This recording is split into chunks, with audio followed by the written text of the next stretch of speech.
1. 1513년 이스탄불. 토카피 궁전에서 대규모 보수 공사가 진행 중이었다. 독일 신학자 구스타프 아돌프 다이스만은 궁전 문서들을 목록화하는 작업을 맡고 있었다. 그는 먼지 쌓인 선반에서 두루마리 하나를 꺼냈다. 가젤 가죽 양피지였다. 펼쳐보니 지도였다. 그리고 그 지도는 존재해서는 안 될 무언가를 담고 있었다. 이 지도는 피리 레이스 지도다. 이슬람력 919년, 서기로 1513년에 제작됐다. 크기는 약 90cm 곱하기 65cm. 원래 완전한 세계 지도의 왼쪽 3분의 1에 해당하는 단편이다. 잉크는 여전히 선명하다. 선이 망설임 없이 그어져 있다. 서명자는 하지 아흐메드 무히딘 피리, 오스만 제국 해군 제독이다. 그는 취미로 지도를 그린 사람이 아니었다. 1538년 레판토 해전에 참전했다. 홍해와 페르시아만 인도양에서 함대를 지휘했다.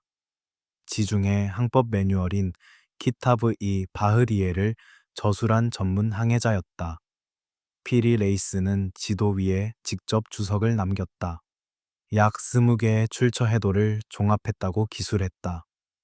일부 출처는 알렉산더 대왕시대, 기원전사 세기까지 거슬러 올라간다고 적었다. 그 20개의 해도 중 단 하나도 지금까지 발견된 것이 없다. 문제는 지도 하단에 있다. 남아메리카 해안선 아래쪽에 연속된 육지가 그려져 있다. 남극이다. 공식적으로 남극이 최초 목격된 해는 1820년이다. 피리 레이스 지도보다 307년 뒤의 일이다. 단순히 남극이 그려진 것만이 문제가 아니다. 더 심각한 점이 있다. 묘사된 해안선이 현재 남극 표면이 아니라 빙하 아래의 지형과 일치한다는 것이다. 퀸모드랜드의 빙하 기저 안반 지형. 약 1.6km 두께의 얼음 아래에 있는 땅. 이 지형이 마지막으로 노출됐던 시기는 약 6천년 전이다. 1960년 미국 공군 항공정찰기술단의 해롤드 제트 올마이어 중령이 이 지도를 분석했다. 그는 1949년 버드 남극 탐험대의 지진파 탐사 데이터와 피리 레이스 지도를 비교했다. 그의 공식 서한은 간결하게 결론을 내렸다. 남극 해안선이 놀라운 정확도로 일치한다고. 올마이어의 서한이 중요한 이유는 선정적이지 않기 때문이다. 이것은 이념적 이해관계가 없는 군사기관이 작성한 관료적 문서다. 군사지도 제작자들이 이상점을 공식적으로 인정한 것이다. 매사추세츠 공가대학과 미국 해군 수로국도 독립적으로 분석을 진행했다. 두 기관 모두 피리 레이스 지도의 남극 묘사와 현대 탐사 데이터 사이의 상관계수로 0.98을 도출했다. 완전한 일치는 1.0기다. 경도 문제도 있다. 남아메리카 해안선의 경도, 정확도가 비범하다. 이 수준의 정확도는 존 해리슨의 해양 크로노미터 발명 1759년 이전에는 달성이 불가능했다. 피리 레이스 지도보다 246년 뒤의 기술이다. 바다에서 경도를 측정하려면 정밀한 시간 측정이 필요하다. 그 기술은 1513년에 존재하지 않았다. 찰스 헵굿 킨 주립대학 교수는 1966년 고대 해왕들의 지도라는 저서를 출판했다. 그는 피리 레이스 지도가 빙하기 이전에 존재했던 고도 해양 문명의 잔존 해도에서 유래했다고 주장했다. 헵굿은 알베르트 아인슈타인과 직접 서신을 교환했고 아인슈타인은 그의 지각 이동 이론에 지지 서문을 작성했다. 주류 학계는 다르게 해석한다. 남극처럼 보이는 부분이 실제로는 변형된 파타고니아 해안선이라는 것이다. 16세기 지도 제작자들은 지도 가장자리에 추론적인 육지를 채워 넣는 것이 관례였다. 빙하 지형과의 유사성은 지리적 파레이돌리아, 즉 없는 패턴을 찾는 인간의 경향일 수 있다는 것이 주류의 입장이다. 그러나 기하학적 반박이 있다. 중세 이슬람 수학에 적합한 등거리 원뿔 도호법으로 지도를 재투영하면 남방 육지의 방향이 남아메리카와 일치하지 않는다. 하천 어기와 해안 마니뿔을 비교하면 퀸 모드랜드의 안반 지형과 더 정확히 대응한다. 피리 레이스는 출처 중 하나가 콜럼버스가 소유했던 지도라고 적었다. 만약 사실이라면 콜럼버스는 1492년 이전에 이미 어떤 지리 정보를 알고 있었다는 뜻이 된다. 1513년 오스만 제국은 지식의 집결지였다. 1453년 콘스탄티노플 정복으로 동로마 제국의 도서관 전체를 확보했다. 이슬람 지리 전통, 비잔틴 학문, 포르투갈과 스페인 포로들의 항법 정보가 한 장소에 모였다. 퀸모드 랜드 해안선이 마지막으로 빙하 없이 항행 가능했던 시기는 기원전 4000년에서 6000년 사이다. 그 시기에 이 해안을 측량한 문명이 있었다면 원양항의 선박과 경도, 측정 능력과 체계적 측량 방법론을 동시에 갖추고 있었어야 한다. 알려진 어떤 문명도 그 조합을 보유했다는 기록이 없다. 이 지도는 고대 선진 문명을 증명하지 않는다. 그러나 기술이 존재하기 전에 그 기술로만 만들 수 있는 데이터가 존재했다는 사실은 증명한다. 그것이 미국 군사지도 제작자들의 공식적인 결론이었다.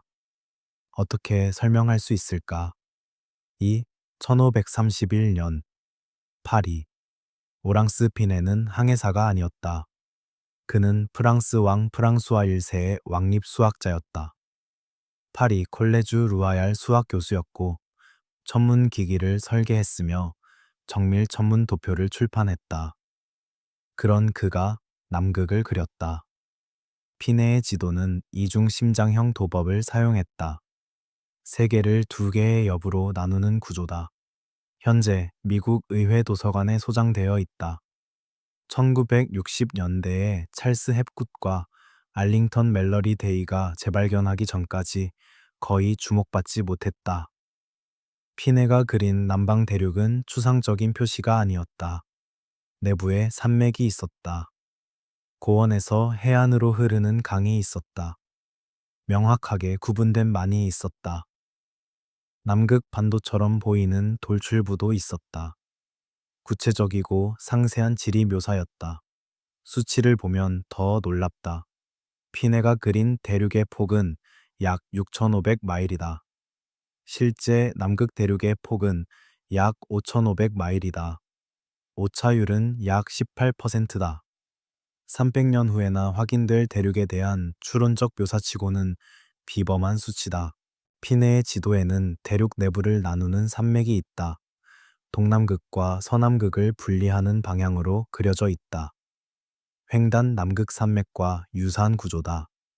이 산맥은 길이가 약 3,500km에 달한다. 20세기 탐험에서야 확인되고 측량된 지형이다. 피네의 대륙 내부에는 강이 흐른다. 이것이 특히 기이하다. 남극은 얼어붙은 사막이다. 강이 있을 리 없다.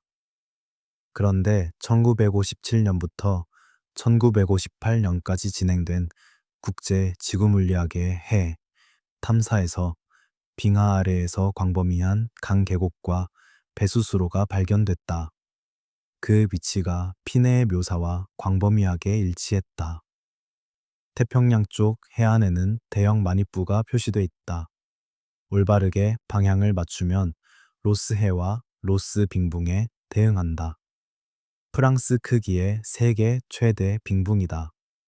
제임스 클라크 로스가 이 지형을 탐험한 것은 1839년에서 1843년 사이의 일이다.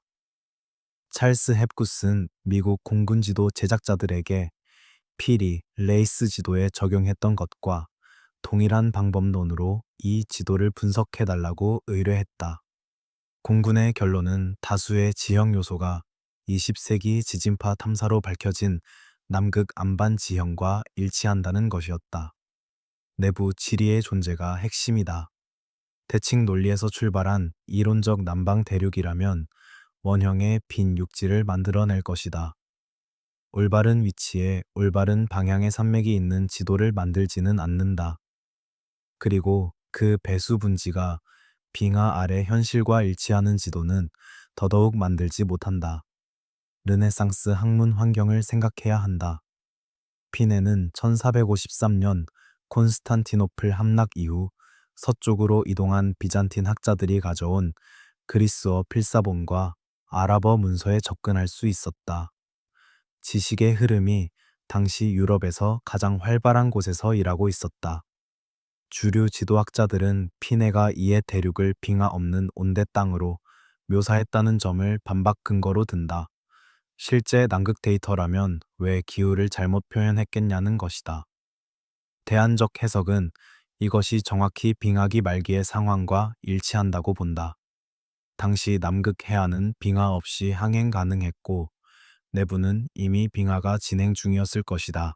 피리 레이스 지도 1513년 거버스와 오론트스 피네우스 지도 1531년을 겹치면 공통 특징이 나타난다.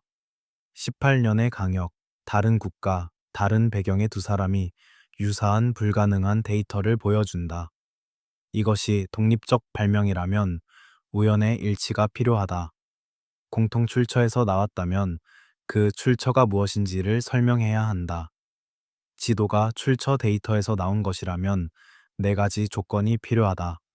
남극 위도까지의 원양 항해, 수천 킬로미터의 체계적 해안 측량, 공면 현실을 평면 양피지로 변환하는 수학적 투영 기법, 그리고 수천 년에 걸친 기록 보관. 각각 단독으로도 역사적으로 비범하다. 합치면 알려진 어떤 문명의 기술 수준과도 맞지 않는다. 피리 레이스는 남극 해안선을 보여줬다. 피네우스는 내부 지리를 보여줬다. 부아쉬는 이분된 구조를 보여줬다. 세 지도가 각각 남극의 다른 불가능한 특징을 보여준다. 이 패턴이 어디에서 왔는지가 다음 질문이다. 3. 필리프 부아쉬는 공상가가 아니었다. 그는 프랑스 왕의 왕실 지리학자였고 왕립 과학 아카데미 회원이었다. 수심 등고선 지도법을 발명한 사람이었다. 지리를 수학으로 접근하는 18세기 최고의 기술 지도 제작자 중 한 명이었다. 1737년 부아쉬는 남극을 두 개의 독립된 육지로 그렸다. 빙하수로로 분리된 두 덩어리. 당시 모든 사람은 이것이 틀렸다고 생각했다. 남극은 단일한 연속 대륙이라는 것이 당연한 가정이었다. 부아쉬의 이분 묘사는 221년 동안 오류로 여겨졌다. 1958년 국제지구물리학의 해 지진파 탐사가 그것을 확인했다. 남극은 실제로 두 지질학적 영역으로 나뉜다. 동남극과 서남극이다. 사이에는 횡단 남극 산맥이 있고 빙하가 제거되면 그 사이에 수로가 나타난다. 부아쉬가 1737년에 그린 바로 그 구조다. 221년의 강역이 닫혔다. 221이라는 숫자가 중요하다. 부아쉬가 막연하게 옳은 것이 아니었다. 그는 특정 구조적 특징을 정확히 묘사했다. 다른 지도 제작자들이 221년 동안 틀렸던 바로 그 지점에서 옳았다. 부하비는 직접 남극을 탐사했다고 말하지 않았다. 고대 출처 해도를 기반으로 지도를 작성했다고 명시했다. 피리 레이스처럼 프라 마우로처럼 그도 검증할 수 없는 출처를 인용했다. 부아쉬는 프랑스 왕의 지리학자로서 유럽에서 가장 포괄적인 지도 기록 보관소에 접근할 수 있었다.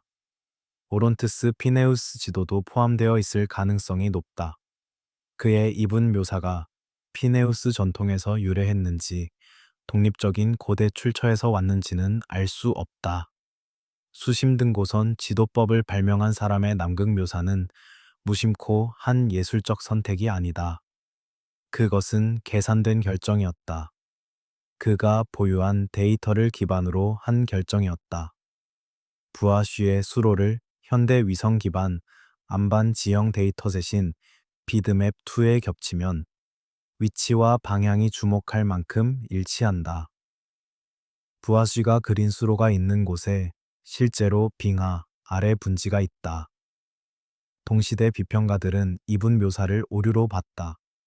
단일 연속 대륙이 맞다고 생각했다. 학계 주류가 221년간 부하쉬에 반했다. 그래서 1958년 확인은 사소한 각주가 아니다. 그것은 역사적 검증이다. 빙하 하부 수로가 측량 가능하려면 어느 시점에 그 수로가 개방된 항행 가능한 수로여야 했다. 지질학적 증거에 따르면 마지막으로 그런 시기는 약 10,000년에서 14,000년 전이었다. 마지막 빙하기 말기이거나 그 이전이다. 새 지도의 패턴이 더 선명해진다. 피리 레이스는 남극 해안선을 보여줬다. 오론트스 피네우스는 내부 산맥과 강을 보여줬다. 부하쉬는 이분된 대륙 구조를 보여줬다. 224년에 걸쳐 3명의 독립적인 지도 제작자가 방문 불가능한 대륙의 각기 다른 정확한 구조적 특징을 묘사했다. 세 가지 모두 20세기 과학에 의해 검증됐다. 주류는 부하쉬의 이분이 이론적 추론이었다고 말한다. 대칭 논리나 모호한 데이터 해석에서 나왔다는 것이다. 그러나 이 설명은 부하쉬가 221년간 다른 모든 이론가가 틀렸을 때 홀로 옳은 이론적 추론을 했다는 것을 요구한다. 그것이 더 경제적인 설명인가? 18세기 프랑스 아카데미는 환상적 지도 제작의 장애 아니었다. 부하쉬는 동료 심사 지리 연구를 출판했다. 그의 남극은 대중적이거나 선정적인 맥락이 아닌 학문적으로 신뢰받는 환경에서 등장했다. 그 침묵 자체가 하나의 데이터 포인트다. 경도 문제가 다시 나타난다. 부하쉬는 아직 방문되지 않은 대륙의 지리를 18세기 기기로는 달성 불가능한 경도, 정확도로 위치시켰다. 해리슨의 H사 해양 크로노미터가 해상에서 검증된 것은 1761년이었다. 부하쉬의 지도보다 24년 후였다. 무엇이 새 지도에서 각각 다른 불가능한 특징을 보이게 만들었을까? 4. 헤라르디스 메르카토르는 서양 역사상 가장 결정적인 지도 제작자다. 그의 1569년 도법은 오늘날에도 표준 항법 해도에 사용된다. 나침반 방향을 직선으로 표현하는 이 도법은 항해를 근본적으로 바꿨다. 그런 그가 북극에 대해 완전히 틀렸다. 1595년 메르카토르의 북극 지도가 사후 출판됐다. 1569년 세계 지도 삽도로 개발된 연구를 기반으로 한다. 이 지도에서 북극점은 열린 대양이 아니다. 중앙산에서 사방으로 4개의 강이 흘러나오는 4개의 부대륙으로 나뉜 대형 육지다.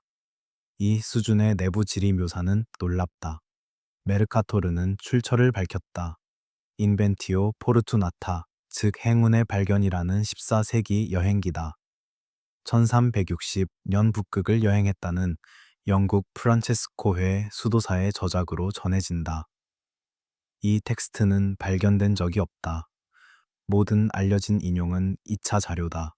문제는 더 깊어진다. 메르카토르는 야코부스 크노이엔이라는 플랑드르 작가의 요약을 통해서만 인벤티오 포르투나타를 알았다. 크노이엔의 텍스트도 분실됐다. 메르카토르의 북극 데이터는 두 겹의 분실된 텍스트를 거쳐 16세기에 살아있던 누구도 직접 읽지 못한 원본 출처까지 거슬러 올라간다. 현대 해양학적 사실은 명확하다. 북위 85도 이상의 북극해는 깊은 대양이다. 육지가 없다.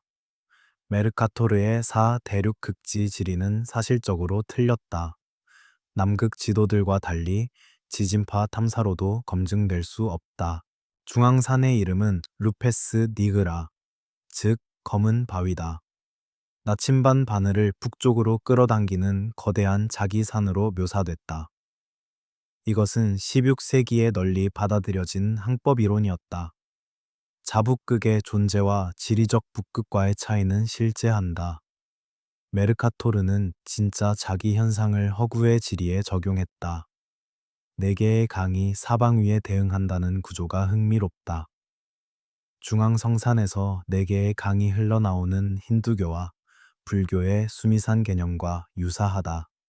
메르카토르의 북극이 지리 데이터인지 지도 형태로 번역된 우주론적 전통인지가 하나의 질문이다.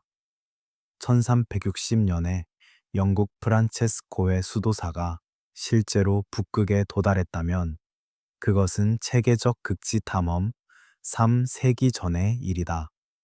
노르드인들이 기원 후 985년부터 그린란드에 있었으므로 물리적으로 불가능하지는 않다.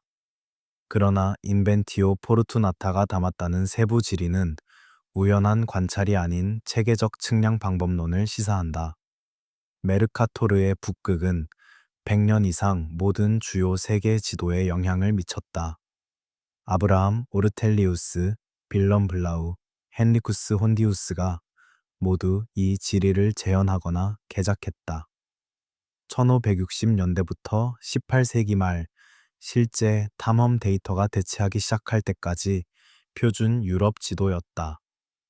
메르카토르의 1569년 세계 지도 중 북극 외 부분들은 눈에 띄게 정확하다. 이전 지도들에 비해 크게 향상됐다. 그가 단순히 무능하게 추측했다고 보기 어렵다. 매우 유능한 지도 제작자의 북극 이상점은 덜 유능한 사람의 이상점보다 더 의미가 있다. 아즈무스 등거리 투영법으로 재투영하면 4개의 강 구조가 더 기하학적으로 규칙적으로 나타난다. 북극권 주변 여러 관측 지점에서 체계적으로 기록된 데이터와 일치하는 구조다. 루페스 리그라는 항법에 실용적 결과를 냈다. 유럽 항해사들이 메르카토르 이론에서 부분적으로 파생한 표로 자기 편차를 조정했다. 틀린 극지 지리가 실제로 작동하는 자기 보정 수치를 생성했다. 틀린 지도가 맞는 숫자를 낸 기이한 역설이다. 영국 수도원 해사는 1536년부터 1541년까지 진행됐다. 수도원 기록 수세기가 파괴됐다. 인벤티오 포르투나타가 여기에 포함됐을 수 있다.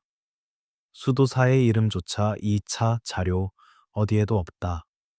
분실인지 의도적 억압인지는 알 수 없다. 찰스 헵굿은 메르카토르의 북극 지도를 고대 출처 자료의 주요 예로 포함하지 않았다.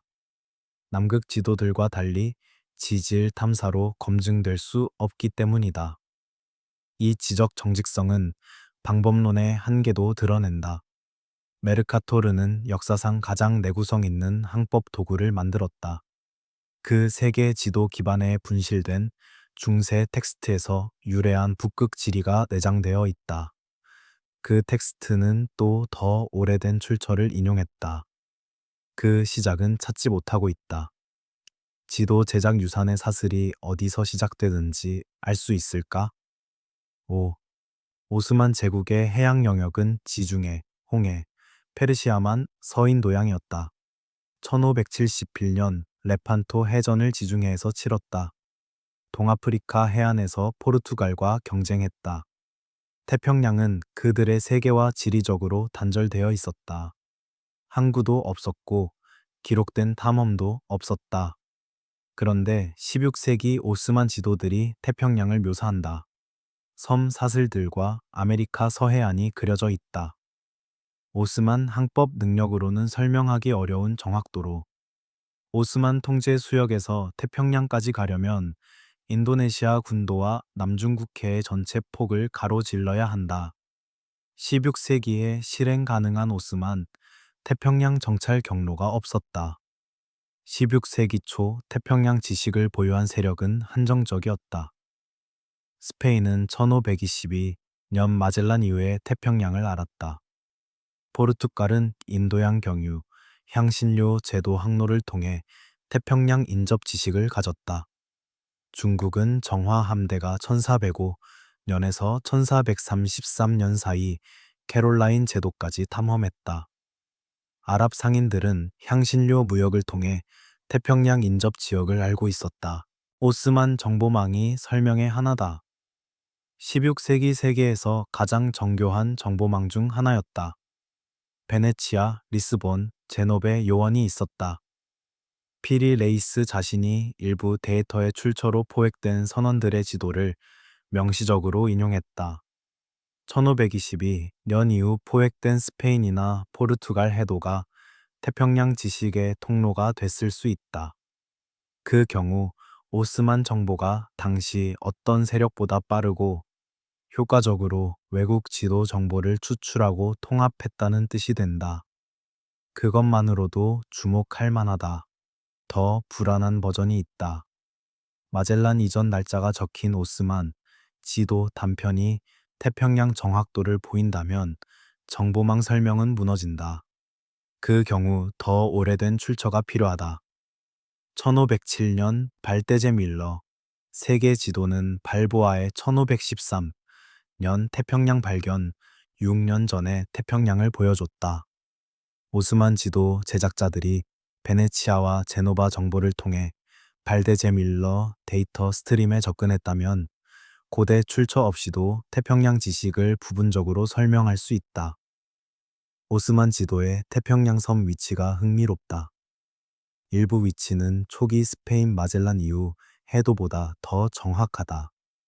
폴리네시아 항법 지식이나 중국 출처에 더 가깝다. 폴리네시아 항해자들은 약 3,000년간 체계적으로 태평양을 탐험했다. 별 해도와 파도 조종술로 태평양 지리에 대한 심층 지식을 가졌다. 이 지식이 동남아시아 무역 접촉을 통해 이슬람 지도 전통에 들어갔을 가능성이 있다. 오스만 지도의 태평양 지명이 또 다른 단서다. 스페인이나 포르투갈 이름이 아니다. 마젤란 이후 유럽 해도가 출처였다면 기대되는 것과 다르다. 일부 이름은 토착 태평양이나 중국 지명의 아랍어 음역에서 파생된 것으로 보인다. 이스탄불의 오스만 황실 기록 보관소는 약 1억 5천만 개의 문서를 보유한다. 세계 최대 현존 정은대 기록 보관소 중 하나다. 아직 완전히 분류되거나 번역되지 않았다. 오스만 터키어는 아랍 문자로 쓰여 전문 훈련이 필요하다. 중요한 지도 정보 문서가 미검토 상태로 남아있을 가능성은 이론적이 아니다. 사실상 확실하다. 이슬람 수학 전통의 역량도 중요하다. 알비루니는 11세기에 지구 둘레를 1% 오차 내로 계산했다. 유럽 과학혁명 이전 가장 진보한 삼각법과 전문 도구를 보유했다. 경도를 통합한 정밀 지도를 제작할 수학적 능력은 오스만 학문 전통에 있었다. 그 수학에 넣을 데이터가 어디서 왔는지가 문제다. 아랍과 인도양 상인들이 수세기에 걸쳐 폴리네시아, 중국, 동남아시아, 동아프리카, 출처의 지리 정보를 모았다는 제3자 전달 모델이 가장 경제적인 설명일 수 있다. 고대 문명이나 불가능한 항해 없이 기존 무역로를 따라 지식이 흘렀다는 것이다. 태평양이 없는 제국이 태평양을 그렸다. 그 지도의 특정 기능이 실제로 항해한 사람들이 만든 지도보다 더 정확한 경우가 있다. 이것이 이상점이다. 1억 5천만 개 문서 중 어딘가에 답이 있을까? 6.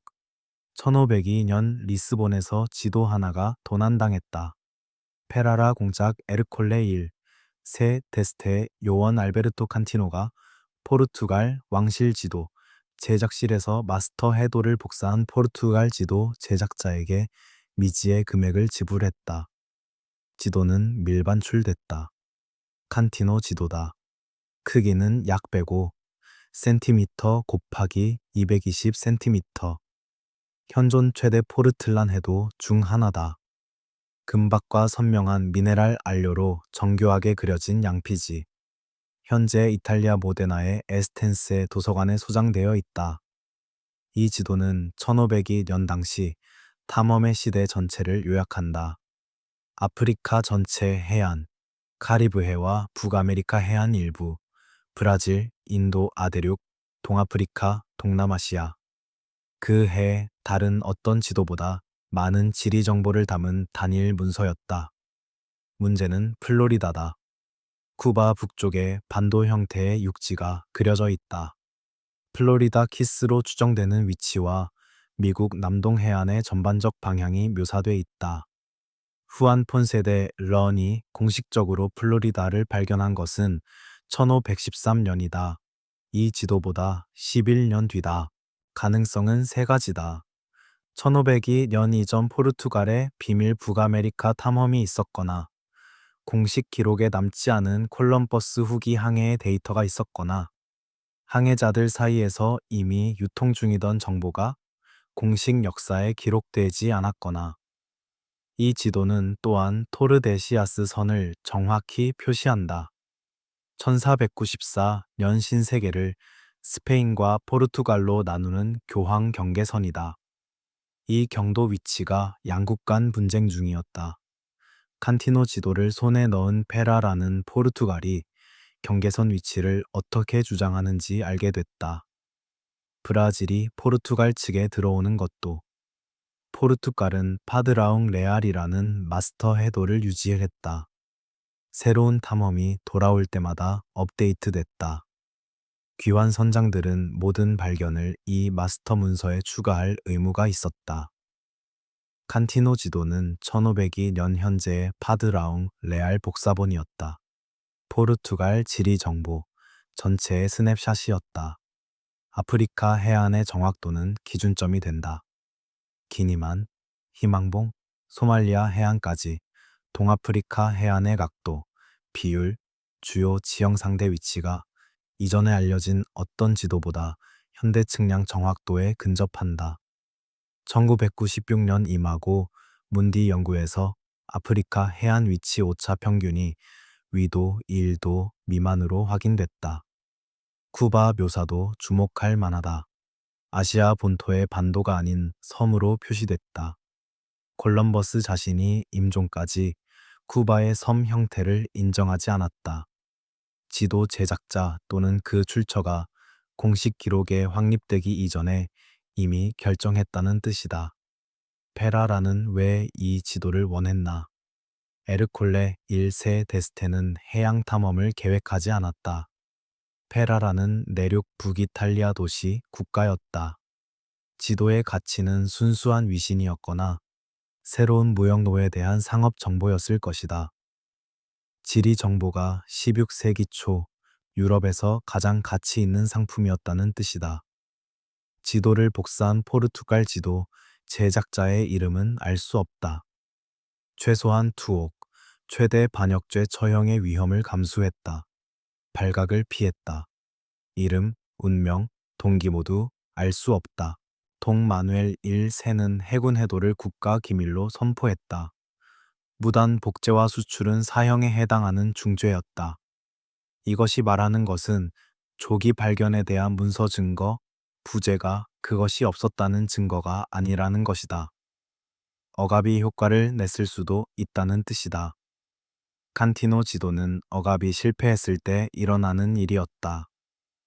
1859년 혁명 중 이 지도는 정육점 블라인드로 사용됐다. 우연히 발견되어 도서관으로 돌아왔다. 가장 상세한 16세기 초 세계 지도가 정육점 창문 앞에서 거의 사라질 뻔했다. 파드라웅 레알 시스템의 비밀이 1550년까지 얼마나 더 많이 축적됐는지 그 격차는 지금도 메워지지 않았다. 7. 1507년 프랑스 로렌의 작은 학술기관에서 독일 지도 제작자 마르틴 발데제 윌러가 12장의 목판 인쇄 지도를 완성했다. 전체 크기 약 1.3m 곱하기 2.4m. 이것이 아메리카라는 이름을 처음 사용한 문서다. 미국 정부는 2003년 유일하게 남은 사본을 1,000만 달러에 구매했다. 당시 단일 문서 최고가였다. 이 지도의 핵심 이상점은 태평양이다. 1507년에 남아메리카 서쪽에 대형 수역이 그려져 있다. 마젤란 함대가 세계 일주를 완성한 것은 1522년이다. 발보아가 파나마를 횡단하며 유럽인 최초로 육상에서 태평양을 목격한 것은 1513년이다. 태평양은 이 지도에 있어서는 안 됐다. 발데제 윌러는 항해사가 아니었다. 인문주의 학자 마티아스 링만과 함께 작은 학술 기관에서 일하는 학자였다. 해군 정보센터가 아니었다. 그가 어디서 태평양 데이터를 얻었는지는 문서화되어 있지 않다. 지도는 태평양의 존재만 보여준 것이 아니었다. 남아메리카에 비해 대략 올바른 규모로 표현했다. 이것이 더 놀랍다. 마젤란 세계 일주 이외에도 초기 지도들은 태평양을 훨씬 좁게 묘사하는 경우가 많았다. 발데제 밀러는 마젤란이 확인하기 15년 전에 비율을 대략 올바르게 표현했다. 아시아로부터 아메리카 대륙의 분리도 이 지도에 있다. 1507년 당시 어떤 기록된 항해로도 확립되지 않은 지리다. 콜럼버스는 1506년 임종까지 쿠바가 아시아 본토라고 주장했다. 1507년의 지적 합의는 서쪽 땅이 아시아의 연장이었다. 발데제 밀러는 대양으로 분리되어 있다고 그렸다. 발데제 밀러의 출처로 아메리고 베스푸치에 출판된 편지들이 제시된다. 특히 문두스 노부스 1503년과 소데리니 편지 1504년부터 1505년까지 베스푸치의 편지는 콜럼버스가 조우한 것보다 훨씬 긴 해안을 항해한 것을 묘사했다.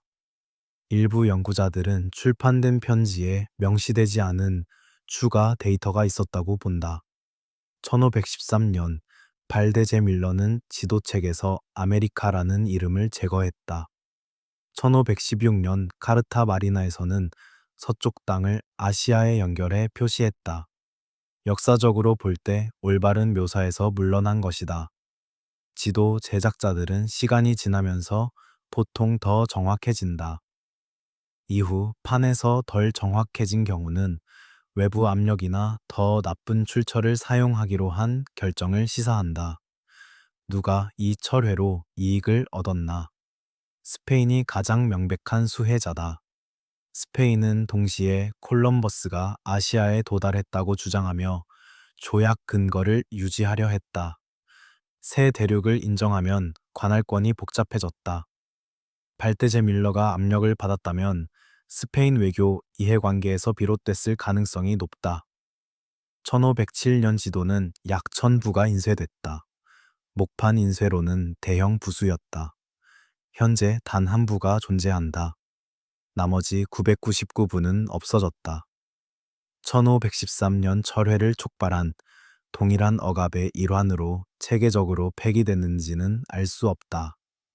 그러나 1000부의 체계적 소실은 설명이 필요하다.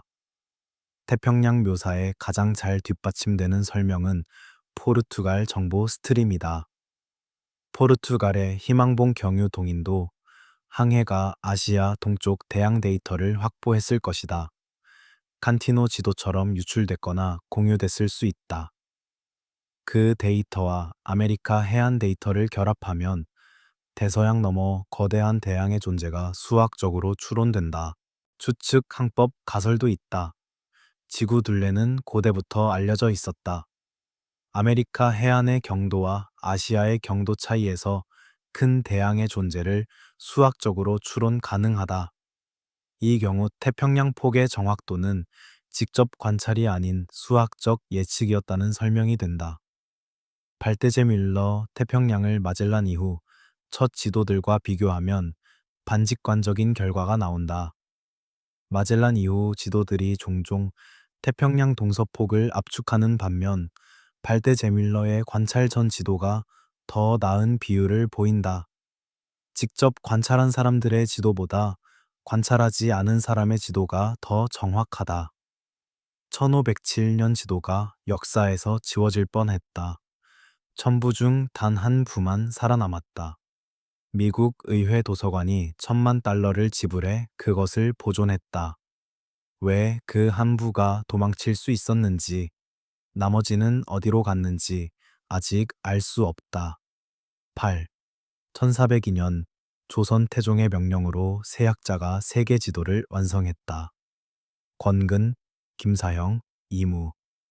지도의 이름은 혼일 강리역 대국도지도.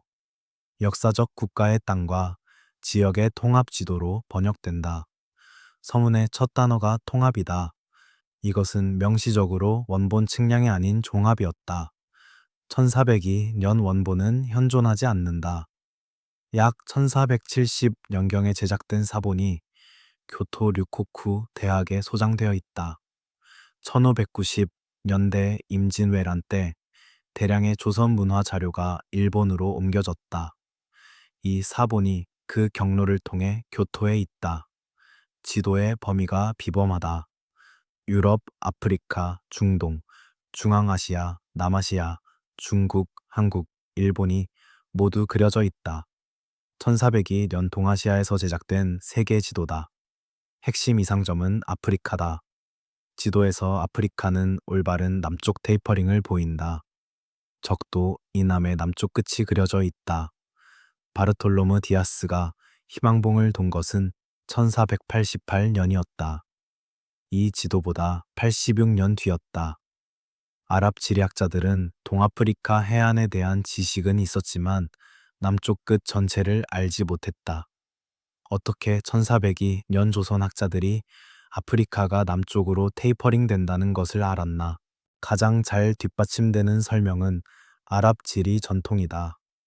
알 이드리시의 1154년 타블라 로게리아나는 탐험의 시대 이전 가장 포괄적인 세계 지도였다.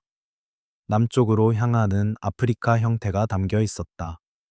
이 전통이 실크로드나 인도양 무역망을 통해 중국에 도달했을 것이다. 조선의 지도는 명시적으로 중국 출처지도 1389년에 대명혼일도를 기반으로 했다. 14세기 말 중국은 몽골 네트워크와 실크로드 상업을 통해 이슬람 세계와 연결되어 있었다. 알 이드리시의 정보가 아랍, 몽골, 중국의 경로를 통해 흐를 수 있었다. 왜곡이 있다. 아프리카가 동서 방향으로 실제보다 압축됐다. 한국과 중국이 과대 묘사됐다. 이것은 불균등한 품질의 다수 출처에서 취합된 데이터와 일치하는 패턴이다. 유럽 묘사는 덜 정확하다. 이베리아 반도, 이탈리아 장화형, 영국 제도가 식별 가능하지만 부정확하다. 동아시아에 가까울수록 정확도가 높다. 지도 제작 신뢰도의 기울기가 거리에 따라 낮아진다. 이것이 인위적 작성이 아닌 실제 데이터 취합의 특징이다. 일본 묘사에서 지적 정직성을 볼 수 있다. 1470년 사본에서 일본이 한국 남쪽 섬으로 표시됐지만 방향이 틀렸다. 실제로 북동남서로 뻗어 있지만 동서 방향으로 그려졌다. 서문이 일본을 원본 중국, 한국 출처에 대한 보충으로 추가했다고 명시한다. 제작자들이 알고 있는 것과 모르는 것을 알고 있었다는 증거다. 몽골 제국이 중요하다. 13세기에서 14세기까지 한국에서 폴란드까지 시베리아에서 동남아시아까지 단일 연결된 정치 공간이었다. 지리 정보가 역사상 전례 없는 속도와 범위로 순환했다. 14세기 말 몽골 제국의 해체가 조선 왕조를 이 축적된 지식의 계승자로 남겼다. 강리도 완성이 1402년이었다. 정화의 첫 보물 함대 원정 출발이 1405년이었다. 중국이 동시에 세계 역사상 가장 강력한 원양 함대를 건조 중이었다. 영락제의 세계 팽창 프로그램의 육상 표현이 강리도라면 해양 표현이 정화 항해였다. 강리도의 모든 특징에 일상적인 설명이 있더라도 이 지도는 중요한 것을 증명한다. 1402년의 지리 지식은 문화적 경계에 갇혀 있지 않았다. 아랍 학자들에서 중국 지도 제작자들을 거쳐 한국 왕실 지리학자들까지 이동했다. 탐험의 시대가 전 세계적 지리 인식을 창조한 것이 아니라 이미 단편적으로 존재하던 것에 한 문명이 추가한 것이었다. 알 이드리시의 지식이 조선까지 도달할 수 있었다면 더 오래된 지식이 더 오래된 경로를 따라 이동했을 가능성은 얼마나 될까? 9. 1558년 베네치아 니콜로 제노 더 영어가 지도를 출판했다. 그는 1380년대와 1390년대 북대서양을 항해했다는 조상들의 서신과 지도를 기반으로 한다고 주장했다. 원본 필사본은 별도로 보존되지 않았다. 검증이 불가능하다. 그리고 500년이 지나도록 진위 논쟁은 해결되지 않았다. 내러티브는 이렇다. 니콜로 제노 시니어가 1380년 영국으로 항해하다 항로를 벗어났다. 프리슬란다라는 섬에 도달해 지치민이라는 왕자를 만났다. 동생 안토니오와 함께 북대서양을 항해하다 1394년 에스토틸란드에 도달했다. 가능성이 있는 북아메리카다. 비평가들은 1558년 니콜로 더 영어가 가문의 명성을 위해 가짜 발견 내러티브를 위조했다고 주장한다. 1558년은 유럽 지리 출판이 상업적으로 활발한 시기였다. 제노 가문에게는 이익이 있었다. 그러나 그린란드 묘사가 버티고 있다. 제노 지도는 동시대 어떤 유럽 지도를 능가하는 수준의 그린란드 해안선 세부 묘사를 담고 있다. 현만, 내부 지형, 온천 위치. 온천들은 1558년 어떤 유럽 지리 전통에도 없던 것이다. 아이슬란드와 그린란드 특정 위치의 실제 지열 활동에 대응한다. 온천 주석이 구체적이다. 단지 온천이 있다는 것이 아니라 수도원 난방에 사용된다는 주석이 달려 있다. 이 수준의 구체성은 직접 관찰이나 1차 노르드 기록에 대한 접근을 시사한다.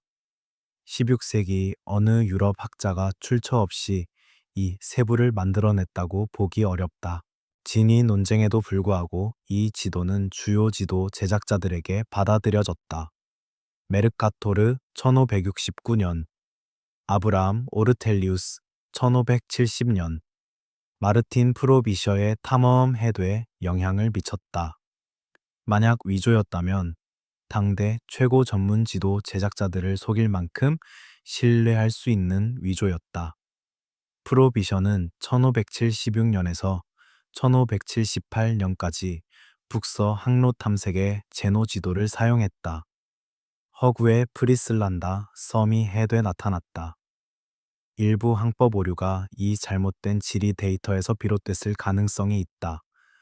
위조가 실제 탐험에 영향을 미쳤다. 프리슬란다는 스코틀랜드와 그린란드 사이 북대서양에 있다는 상당한 크기의 섬이다. 존재하지 않는다. 제한된 식별들이 있다. 잘못 배치된 아이슬란드, 크게 과장된 페로 제도, 여러 섬 관찰의 합성 또는 완전한 발명. 어느 것도 지도에 표시된 세부를 완전히 설명하지 못한다. 에스토틸란드 묘사가 흥미롭다. 도시와 도서관과 라틴어 책이 있는 대형 대륙으로 묘사된다. 인구는 라틴어 텍스트를 더 이상 읽지 못하게 됐다고 한다. 이것이 뉴펀들랜드나 노바스코샤라면 콜럼버스 100년 전에 베네치아인들이 북아메리카와 접촉했다는 뜻이 된다. 라틴어를 잊어버린 문명은 노르드 빌란드 정착자의 후손일 수 있다. 노르드 연결이 있다. 뉴펀들랜드 랑스 오 메도즈의 노르드 정착지가 기원 후 1000년경으로 고고학적으로 확인됐다. 그린란드에서 도달한 서쪽 대륙에 대한 북대서양 항해를 노르드인들이 이미 실현했다. 제노 형제들이 노르드 안내 항해에 참여했을 가능성이 있다. 포르투갈 어선대 이론이 또 있다.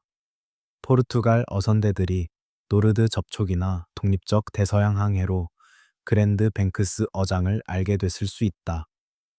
콜럼버스 수십 년 전부터 비밀리에 조업했다는 것이다. 베네치아 상인들이 포르투갈 어업 정보 채널을 보유했다면 제노 지도가 귀족 가문 내러티브로 포장된 포르투갈 어업 정보일 수 있다. 지명의 언어가 단서다. 일부 이름이 이탈리아 음성학을 거쳐 라틴어로 인쇄된 변형된 노르드 지명으로 보인다. 페루어, 고대 노르드어, 아이슬란드어에서 나온 이름들이다. 진짜 노르드 항법 기록에 대한 접근을 나타낼 수도 있고 노르드 어휘 목록에서 구성한 것일 수도 있다. 프레더릭 루카스는 1898년에 제노 내러티브를 철저히 해체했다. 다수의 시대착오적 불일치를 식별했다. 윌리엄 허버트 홉스는 1951년에 나중에 과장 아래 진정한 북극 항해가 깔려 있다고 주장했다. 두 입장 모두 이후 학계에서 지지자를 계속 갖고 있다. 그린란드 노르드 정착지들은 15세기에 버려졌다. 그 항법 지식을 함께 가져갔다. 제노 지도가 다른 어떤 형태로도 존재하지 않는 그린란드에 대한 노르드 지리 데이터를 보존했을 가능성이 있다. 지도는 진짜 데이터와 가문 선전 모두를 담고 있을 수 있다. 그 비율은 이제 결정할 수 없다. 10.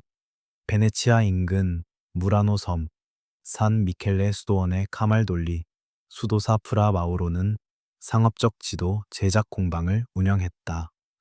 유럽 전역의 귀족과 왕실 기관이 그의 고객이었다. 그의 지도는 실제 항법과 정책 결정을 위해 사용됐다. 취미 작업이 아니었다. 원형 지도다. 직경 약 196cm, 6피트 4인치. 15세기 최대 유럽 세계 지도. 나무 프레임 위 양피지에 비범하게 밀도 높은 주석이 달려있다. 1453년에 제작된 사본이 베네치아 마르치아나 도서관에 소장되어 있다. 원본은 포르투갈에 보내졌다. 의뢰자가 중요하다. 포르투갈 알폰소 5세 국왕이 이 지도를 의뢰했다. 1450년 포르투갈은 체계적인 아프리카 해안 탐험을 진행 중이었다. 세계 최고의 지리 정보 프로그램에 자금을 댔다. 이용 가능한 최고의 지도 제작자에게 세계 지도를 의뢰했다. 작전 항법 계획을 위한 정책 도구였다. 프라 마우로는 지도 위쪽에 남쪽을 배치했다. 아래쪽에 북쪽을 뒀다. 이것은 오류가 아니다. 그가 주석에서 직접 설명했다. 이슬람 지도 제작 관습을 따른다고. 북쪽이나 남쪽을 위에 두는 것은 문화적 관습이지 지리적 진실이 아니라고. 지적 정교함이다. 그의 이슬람 출처가 단지 데이터가 아닌 인식론적 모델이었음을 시사한다. 지도가 보여주는 것이 충격적이다. 희망봉을 포함한 완전한 아프리카 해안이 그려져 있다. 바르톨로무 디아스의 희망봉 탐험이 1488년이었다. 이 지도보다 38년 뒤다. 그리고 지도의 주석 하나가 1420년 유럽 선박이 아프리카 남쪽 끝을 돌았다고 기술한다. 공식 발견보다 68년 앞선다. 이 주석의 특성이 중요하다. 약이라거나 전해지기로는 같은 표현이 없다. 1420년이라는 특정 연도가 주어진다. 유럽 선박으로 묘사된다. 이 수준의 구체성은 모호한 전설이 아니다. 어떤 출처에서 나온 특정 역사적 주장처럼 읽힌다. 프라 마우로의 3,000개 이상 주석이 지도를 지리 데이터의 기록 보관소로 만든다. 프톨레마이오스, 마르코 폴로, 베네치아 여행자, 니콜로 데 콘티, 알 이드리시, 이븐 바투타를 인용한다. 그리고 란티치, 고대인들이라는 표현도 사용한다. 일부 데이터가 중세 지식 이전의 출처에서 왔음을 명시적으로 인정하는 것이다. 니콜로 데 콘티가 부분적 설명을 제공한다. 1414년에서 1439년까지 인도, 동남아시아 가능성 있는 중국을 여행했다. 1439년 인문주의자 포조 브라촐리니에게 설명을 구술했다. 프라 마우로가 이 설명에 직접 접근했다. 그러나 지도의 정확도가 데 콘티에 출판된 설명만으로 뒷받침 가능한 수준을 초과한다. 인도양 지리가 이전 어떤 유럽 지도보다 훨씬 높은 비율 정확도를 보인다. 1000년 이상 운영된 인도양 무역망의 지식이 담겨 있다. 아랍, 인도, 페르시아, 스와힐리 해양 전통의 집적이다. 아프리카 완성 문제에 4가지 설명이 있다. 이슬람 지리 지식에서의 외삽이 첫째다. 포르투갈 비밀 탐험자가 1450년 이전 희망봉에 도달해 프라 마우로와 공유했을 수 있다는 것이 둘째다. 중국이나 아랍이 1420년 이전에 실제로 아프리카를 일주했다는 것이 셋째다. 기원전 600년경 파라오 네코 이 세 명령으로 아프리카를 일주했다는 페니키아 항해가 넷째다. 헤로도토스가 페니키아 항해를 기록했다. 3년이 걸렸다. 헤로도토스가 믿기 어렵다고 한 세부가 있다. 남쪽 항로 중 태양이 북쪽에 있었다는 것이다. 현대 지리학자들은 이것이 적도 이남에서 정확히 일어나는 현상임을 안다. 헤로도토스가 믿지 않은 바로 그 세부가 항해의 진실성을 지지한다. 포르투갈 탐험가들이 1488년 희망봉을 돌아 동아프리카 해안을 항해했을 때 경로를 따라 고대 돌, 기둥 잔해를 발견했다고 전해진다. 이전 방문자들의 항법 표지석으로 해석하는 연구자들이 있다. 경로가 이전에 항해되어 의도적으로 표시됐을 수 있다. 프라 마우로의 방법론적 투명성이 주목받아야 한다. 주석들이 출처간 불일치를 명시적으로 인정한다.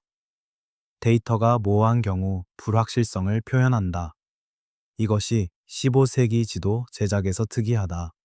위조자나 공상가는 자기 제한적 불확실성 표현을 포함하지 않는다. 프라 마우로는 1464년에 세상을 떠났다. 그가 알고 있던 것, 출처들의 실체, 1420년 주석 뒤의 이야기가 그와 함께 사라졌다. 그는 고대인들을 향해 가리키고 있었다. 그 사슬을 그가 가리키던 곳까지 우리는 아직 따라가지 못했다. 11. 3가지 이론이 있다. 어느 것도 완전하지 않다. 주류 이론부터 시작한다. 주류 역사학의 핵심 전제는 명확하다. 알려진 인간 능력의 발전이 대체로 문서화되어 있다. 고대 선진 해양 문명에 대한 독립적인 고고학적 증거가 없다. 이 2가지에서 출발한다. 피리 레이스 지도에 대한 주류 해석은 파타고니아 오인이다. 16세기 지도 제작자들은 지도 가장자리에 추론적 육지를 채워 넣었다. 피리 레이스는 이용 가능한 포르투갈과 스페인 해도들을 복사하고 결합했다. 남극처럼 보이는 것은 남아메리카 해안선의 변형 연장이라는 것이다. 공군 분석에 대한 주류 반응이 중요하다. 올마이어 중령의 1960년 서한은 전문 분석이지만 동료 심사 지도학 저널에 출판된 것이 아니다. 0.98 상관 계수 주장이 독립적으로 재현됐는지에 문제가 있다. 방법론이 공개적으로 검증될 수 있는 형태로 제시되지 않았다. 오론트스 피네우스에 대한 주류 해석은 테라 아우스트랄리스 인코그니타 전통이다. 아리스토텔레스 이래 고대 그리스 이론가들이 균형 잡힌 남방 육지를 주장했다. 피네는 이 이론적 공간을 당시 수학적 관습으로 채웠다. 내부 지리는 지구의 다른 대륙 지형에서 추론한 구성이라는 것이다.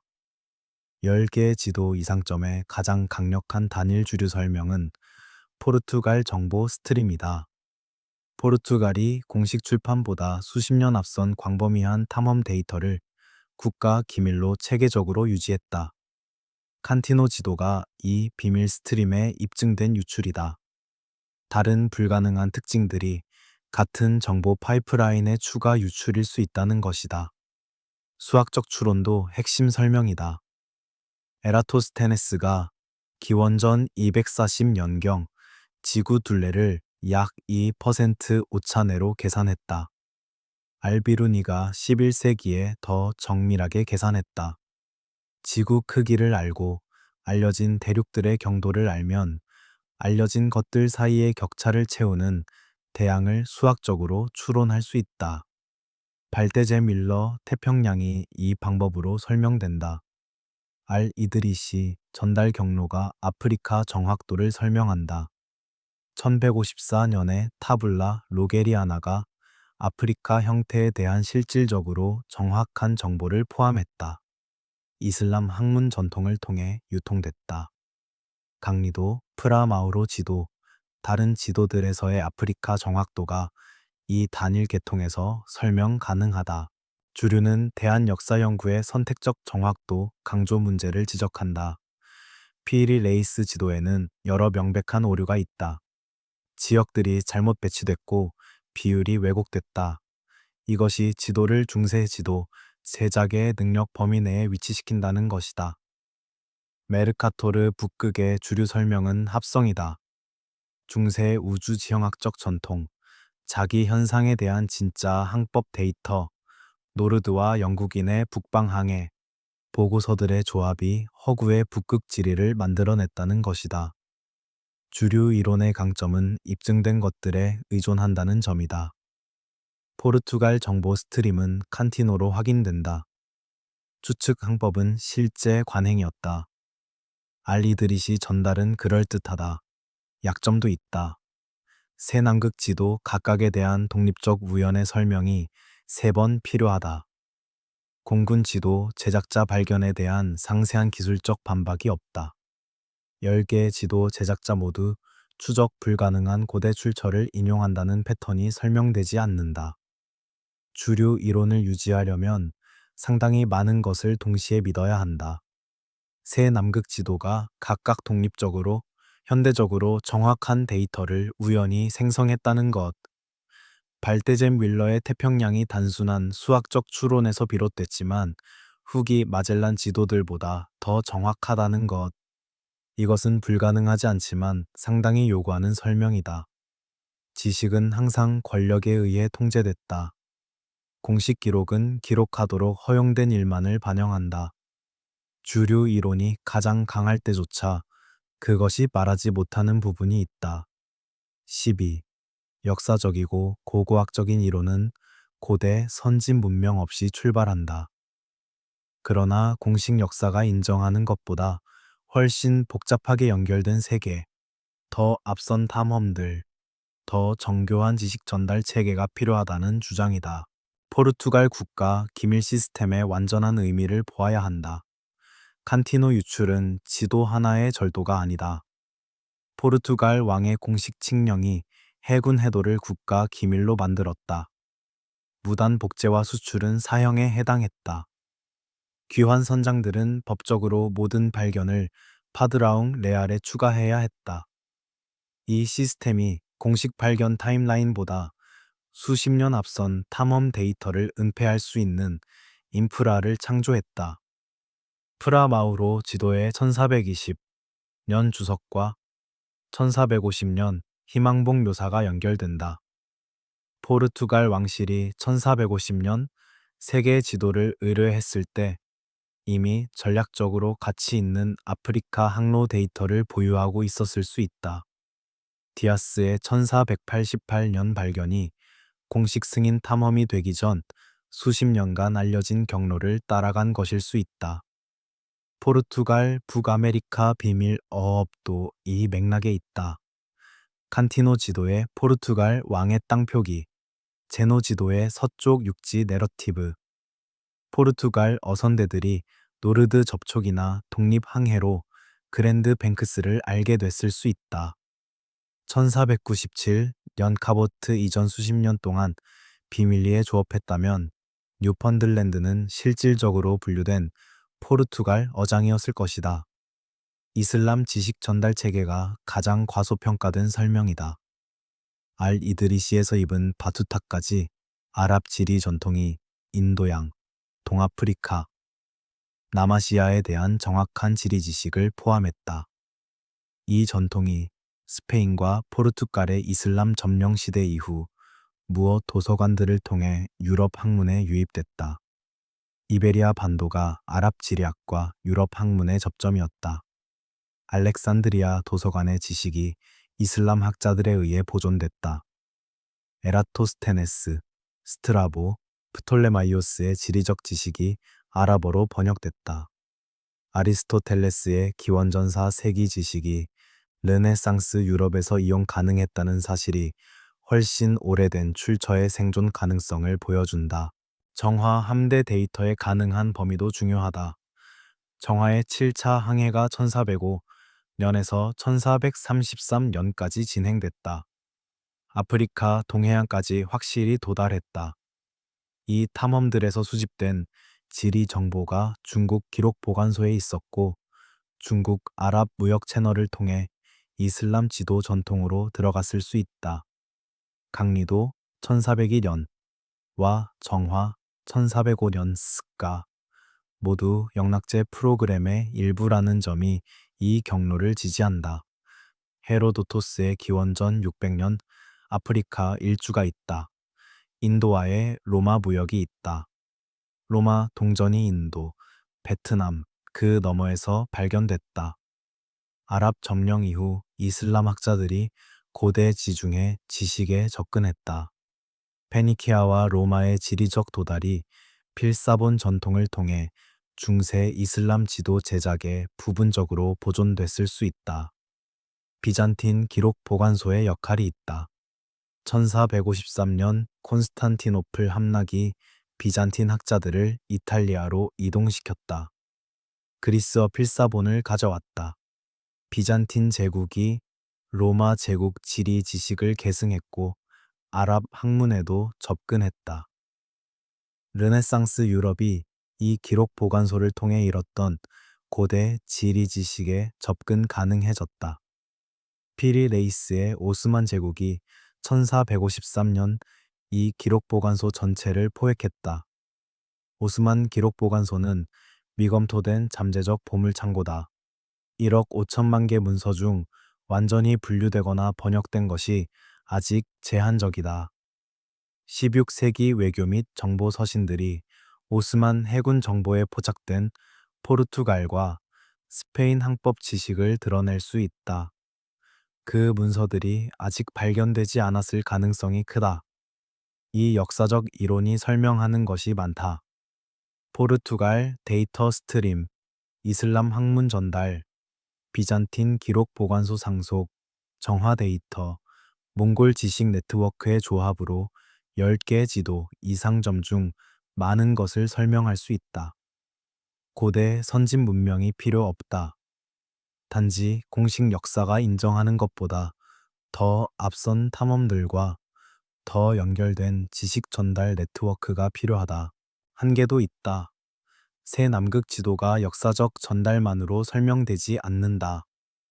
어떤 알려진 고대나 중세 문명도 남극 위도를 탐험했다는 독립적 고고학적 증거가 없다. 포르투갈, 아랍, 로마 포함 어느 문명도 남극 데이터는 경험적 관찰을 요구한다. 이론적 추론은 특정 안반 지형 일치를 생성하지 못한다. 이 간극이 다음 이론으로 이어진다.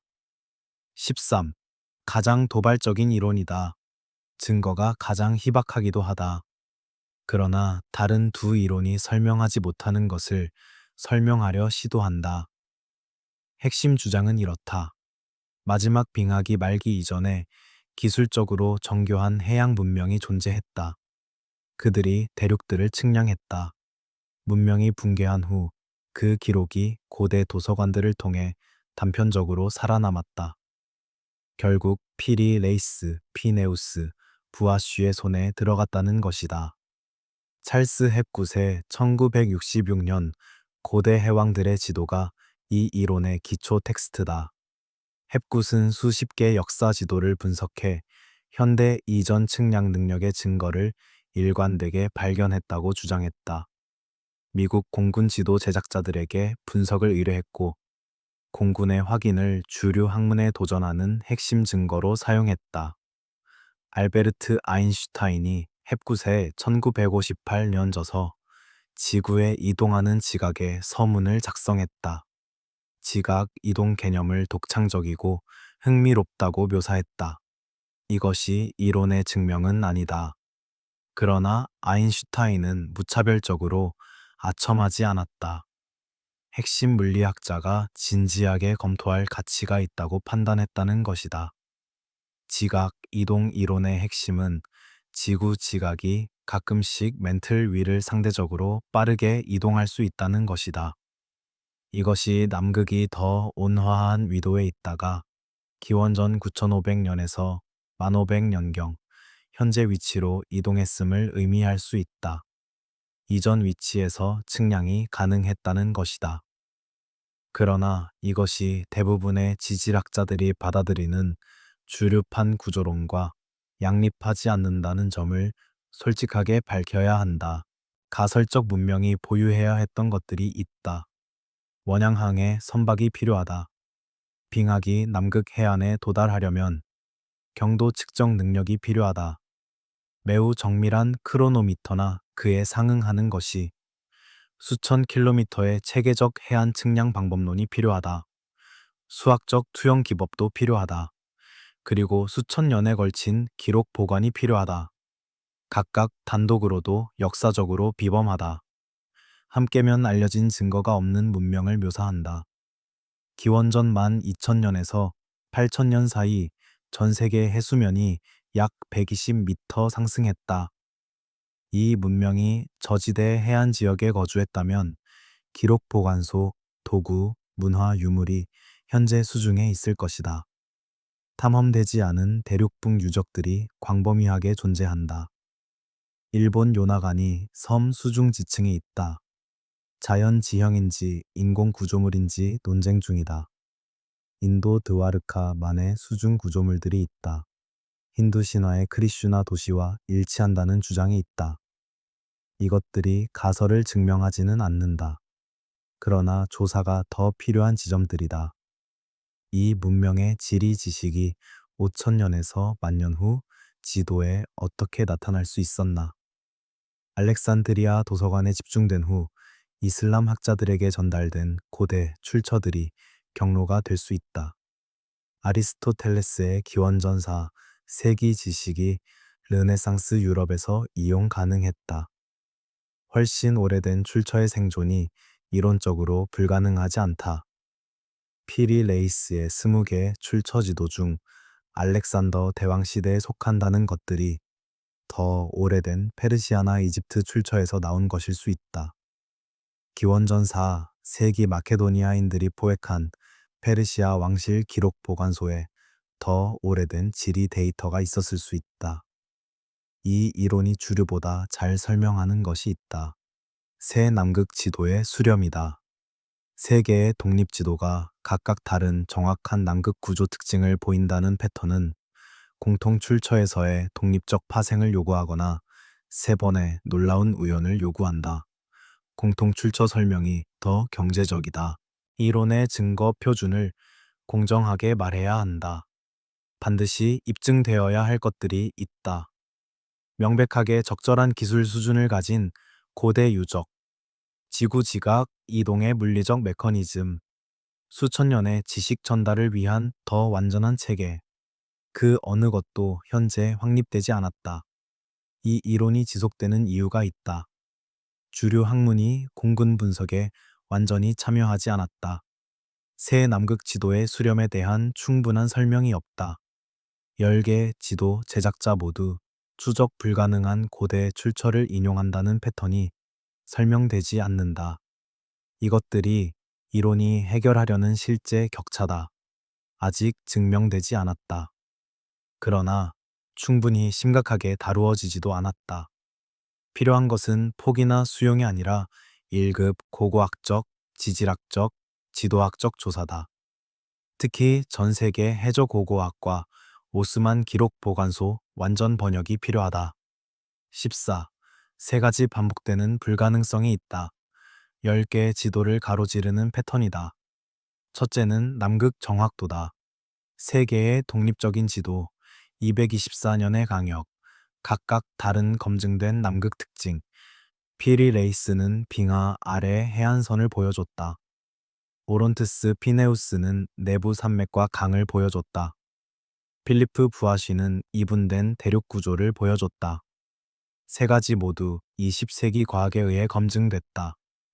통계적 의미를 생각해야 한다. 하나의 지도라면 우연일 수 있다. 두 개는 패턴의 시작일 수 있다. 세 개가 각각 다른 정확한 특징을 보인다면 상황이 다르다. 이것이 우연이려면 세 번의 독립적으로 운 좋은 일치가 남극의 세 가지 다른 구조적 측면에서 각각 발생해야 한다. 둘째는 경도 문제다. 10개의 지도 전부에서 나타나는 패턴이다. 경도는 단순한 관찰이 아니다. 시간의 정밀한 기록이 필요하다. 관찰 장소와 기준 지점 사이의 시간 차이로 경도가 계산된다. 존 해리슨의 H사 크로노미터가 1759년에 이것을 처음 실용적으로 달성했다. 10개의 지도 모두 이 기술 없이 정확한 경도를 가진다. 셋째는 출처 사슬 패턴이다. 비리 레이스는 20개 지도를 인용했다. 발견된 것이 없다. 프라마우로는 고대인들을 인용했다. 미식별이다. 메르카토르는 인벤티오 포르투나타를 인용했다. 분실됐다. 발데제 밀러는 포르투갈 출처를 사용했다. 미문서하다. 부아쉬는 고대 해도를 인용했다. 검증 불가다. 10명의 지도 제작자들이 독립적으로 비슷한 패턴을 공유한다. 이것이 단일 문화적 관습이라면 왜 이렇게 정확한 데이터와 함께 나타나는가? 정확도 불확실성 역설이 반복된다. 지도 제작자가 방문했거나 동시대 항해 지식이 있었을 지역에서는 합리적 정확도가 나타난다. 방문 불가능하거나 지식이 없어야 할 지역에서는 불가능한 정확도가 나타난다. 이 패턴이 무작위 오류와 일치하지 않는다. 새 이론의 비교 평가가 필요하다. 주류 이론은 포르투갈 스트림과 수학적 추론으로 많은 것을 설명한다. 그러나 남극 패턴과 경도 문제에 취약하다. 역사적 이론은 비밀 탐험, 이슬람 전달, 몽골 네트워크로 더 설명하지만 여전히 남극 접근을 설명하지 못한다. 가설적 이론은 남극 패턴과 경도 문제를 가장 잘 설명하지만 독립적인 고고학적 지지가 없다. 군사 지도 제작자 분석의 위상을 공정하게 평가해야 한다. 올마이어 중령의 서한과 0.98 상관계수는 동료 심사 지도학 저널에 출판된 분석이 아니다. 그러나 이념적 이해관계 없이 군사 문제로 접근한 전문 지도 제작자들이 수행했다. 방법론적 약점이 상세히 탐구되어야 한다. 그러나 단순히 무시될 수는 없다. 고고학적 증거 부자의 문제가 있다. 고대 선진 문명의 증거가 없다는 것이 강력한 반박이다. 그러나 결정적이지는 않다. 빙하기 말기 해수면 상승 120m가 수천 년에 걸쳐 해안 정착지들을 침수시켰다. 대부분의 고고학적 조사가 현재의 수중 대륙붕을 검토하지 않았다. 알려진 것이 있다. 새 남극 지도가 검증된 빙하, 하부 특징을 보인다. 이것은 공군 분석에 의해 문서화됐다. 10개의 지도가 명백히 불가능한 경도, 정확도를 보인다. 10개의 지도, 제작자 모두 추적 불가능한 고대 출처를 인용한다. 알려지지 않은 것이 있다. 이 정확도가 어떻게 달성됐는지, 출처들이 무엇이었는지, 공통 원본 기록 보관소가 존재했는지, 미래 연구 방향이 있다. 오스만 기록 보관소의 완전한 분류와 번역, 전 세계 침수된 대륙붕을 포함한 더 심층적인 수중 고고학, 독립적인 동료 심사를 통한 공군 지도 제작자 분석의 방법론적 재현, 현존 사본들의 더 광범위한 지도학적 비교 분석. 이것이 단순한 역사적 호기심이 아니다. 고대 세계의 기술 능력과 지식 연결성에 대해 잘못 이해하고 있다면 인간 진보의 본질과 문명 붕괴의 취약성에 대해서도 잘못 이해하고 있을 것이다. 패턴 자체가 분산된 현상이 아닌 무언가 체계적인 것을 가리키고 있다. 그것이 무엇인가? 15. 10개의 지도가 왔던 곳들이 있다. 콘스탄티노플, 파리, 베네치아, 조선 한국, 오스만 제독, 프랑스 왕립 수학자, 카말돌리 수도사, 조선 왕실 학자들. 1402년에서 1737년까지. 이들은 각각 다른 세계에서 왔다. 그러나 같은 불가능한 속삭임을 남겼다. 탐험의 시대라는 개념을 다시 봐야 할 이유가 있다. 15세기에서 17세기까지의 유럽 탐험이 미지의 세계를 발견했다는 것이 표준서사다. 그러나 이 10개의 지도가 보여주는 것은 다른 이야기일 수 있다. 이미 부분적으로 기록된 세계를 재발견하고 재명명하는 과정이었을 수 있다. 발견이 항상 최초는 아니었다. 특정 권력이 자신의 발견을 최초로 기록하고 이전 기록들을 지우는 것을 의미했을 때도 있었다. 지식 손실은 특이한 사건이 아니다. 알렉산드리아 도서관이 소실됐다. 영국 수도원 해산이 수세기의 기록을 파괴했다. 임진왜란이 조선의 기록을 불태웠다. 강리도 원본이 그 과정에서 사라졌다. 지금 불가능해 보이는 것이 단지 이미 달성됐다가 잃어버려진 것일 수 있다.